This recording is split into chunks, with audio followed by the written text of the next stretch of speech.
The human senses perceive less than 7% of our world. There are things that lurk in the other 93% of our realm that we do not interact with. Or do we? All of us experience something odd at some point in our lives. Something unusual. Whether it is an event that appears coincidental or an experience that defies logical explanation, there is so much we don't yet understand in our world, residing just beyond reality's veil.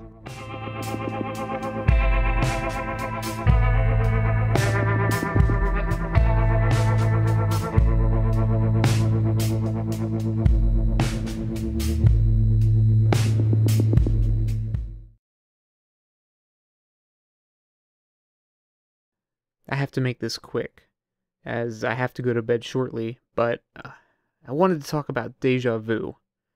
I think I've been experiencing it, but to quite the extreme lately. You see, I'm working on a huge project at work. It's this inventory system that's going to change the way manufactured parts are tracked and sent out for repairs. It's a big improvement over systems already in place. So I've been spending most of my days going to meetings for the system, and when I'm not in a meeting, I'm working on the system, tweaking it for improvements. A few days ago, I get up around 3:30 and head into work. There's just one other guy that comes in around the same time I do.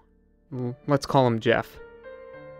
He came in with this container. He says he has leftover meatloaf for lunch, and sticks it in the office refrigerator.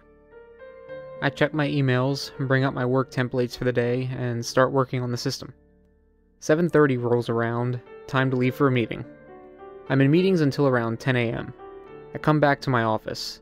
Now, everyone in the office takes their lunch around 11. They like to watch The Price is Right on their lunch break. I'm still working at my desk while Jeff heats up his meatloaf. He sits back at his desk a few minutes later and takes a big bite of his lunch. "Ow, that's hotter than I thought," he says, burning his mouth. On the TV, contestants of the show are bidding to get on stage. "I bet he bids $1, says another one of my coworkers.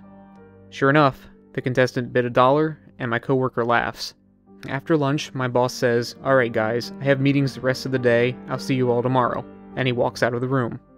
A few hours later, I finish up my workday, and just as I'm about to step away from my desk, my phone rings. It's one of the developers, Carl, for the inventory system that I'm working on. He's calling to ask if we can set up a meeting together sometime later in the week. We quickly set up a date and a time, and then I leave our building. I get into my car, play something from my podcast list, and start my commute home.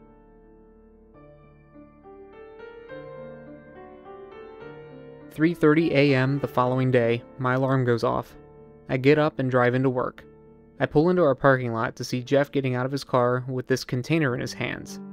I park and walk into our building and up to our office. I walk through the door just in time to see Jeff standing there with the container. "Leftover meatloaf," he says as he shoves it into the refrigerator.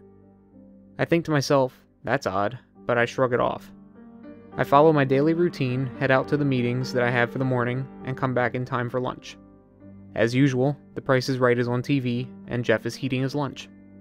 I make my way to my desk and settle in. A few minutes later, Jeff comes back to his desk with his lunch. I hear him open the container, and I hear him say, "Ow, that's hotter than I thought," as he takes a big bite of it. This time, I didn't shrug it off as a coincidence. I turn to my other coworker just in time to hear him say, "I bet he bids $1." I look at the TV just as the contestant bids $1. My coworker laughs and returns to his lunch. As lunchtime comes to a close, I look at my boss, who's currently logging off his machine. "Alright guys, I have meetings the rest of the day, I'll see you all tomorrow," he says as he leaves the office. Now, my heart is racing. I'm getting frantic. I know I'm not crazy. This is exactly what happened yesterday.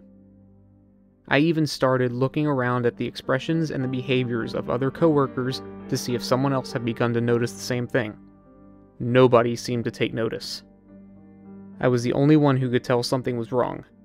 I felt like we were on a record stuck in a loop. As quitting time approached, I looked at my phone. Just as predicted, it started ringing.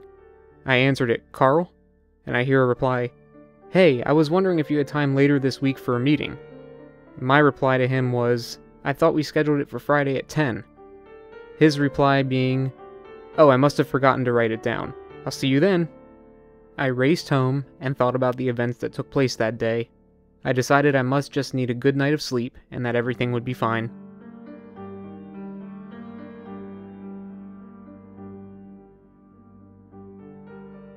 3:30 a.m. As usual, the alarm rings. I get up and drag myself into work. I get to work a few minutes later than normal, and I see Jeff's car already there. I walk into the office, hoping he doesn't have meatloaf again. He's at his desk, and he reaches for a container. The same container he's had all week. He looks at me and says, "Leftover meatloaf," and strolls towards the refrigerator. I cannot believe what he just said. I follow my day per usual, and then lunchtime comes around. Price is Right is on TV. Jeff eats his lunch, and yet again, burns his mouth. My other coworker bets that the contestant bids $1. They do, and he laughs. At this point, I quickly go to my boss and tell him that I'm not feeling my best, and I request to go home early. He approves. I go home, hoping that by leaving early, I might have broken whatever cycle I'm trapped in. I don't know what to think at this point. I have to wrap this up. It's getting late. I have to get up early for work tomorrow. I have a big day. You see, I'm working on a huge project at work. It's this inventory system that's going to change the way manufactured parts are tracked and sent out for repairs. It's a big improvement over systems already in place. So I've been spending most of my days going to meetings for this system, and when I'm not in a meeting, I'm working on the system, tweaking it for improvements.